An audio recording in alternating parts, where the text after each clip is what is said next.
Hi, this is a follow-up video to a couple of videos I did earlier entitled A Little Magic Wizardry Using IoT, or the Internet of Things. And if you remember in the prior video, I had put together these modules that I had created that would be controlled by a Raspberry Pi to trigger certain events to happen. This is an ESP8266 chip within a Wemos D1 Mini. It's an Arduino programmable controller in a breadboard connected to a proximity sensor that's an ultrasonic proximity sensor. It sends out a signal out of one of these, echoes back off of a target back in here, and then the logic in the chip calculates the distance that took based upon the time that took to respond.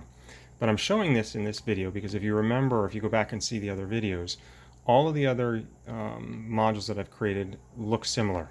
They're in a breadboard, they've got LEDs, a button, the wires are on top. The main difference is the sensor or the actuator that's plugged in. In one case it was the proximity, like here. There was also an IR sensor, but then there was other cases where it was a servo motor that was driven by the module. There's another one that drives an LED module and a sound module.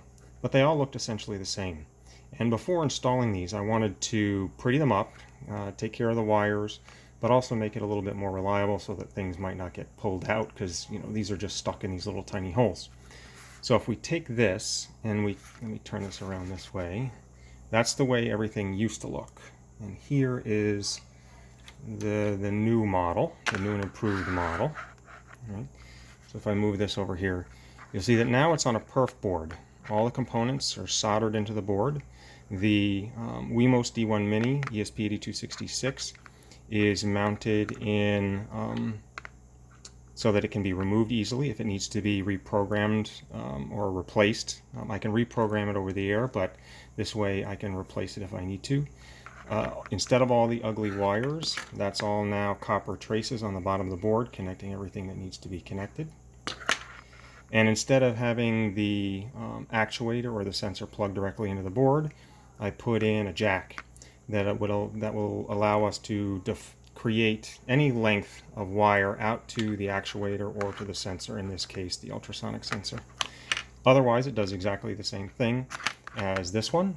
Red LED means it's running, or it's stopped. Green LED means it is active. The push button puts it into programming mode so that we can program it. So let me get this out of here a minute. I'm going to move this over here. Remember, this is the proximity sensor using ultrasonic sensor. I'm going to move this over here and move this one over here. And you'll see there's three different modules here. The one on the left, this one that I'm holding, is the IR sensor, right? There's an IR sensor here, LED. This one is the servo actuator, obviously, right? But you'll notice that the boards are all identical, right? I've laid them out identically, I've wired them identically. In fact, they're interchangeable by pulling out these chips. I can put a new chip in any of them, and it will function as that chip.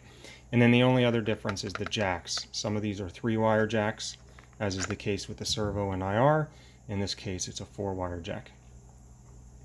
So we've gone from the prototype breadboards to the perf boards, which are more permanent. The next step will be to actually print out PCBs that these will mount to, but I'm not there yet. That's something I'll work on eventually.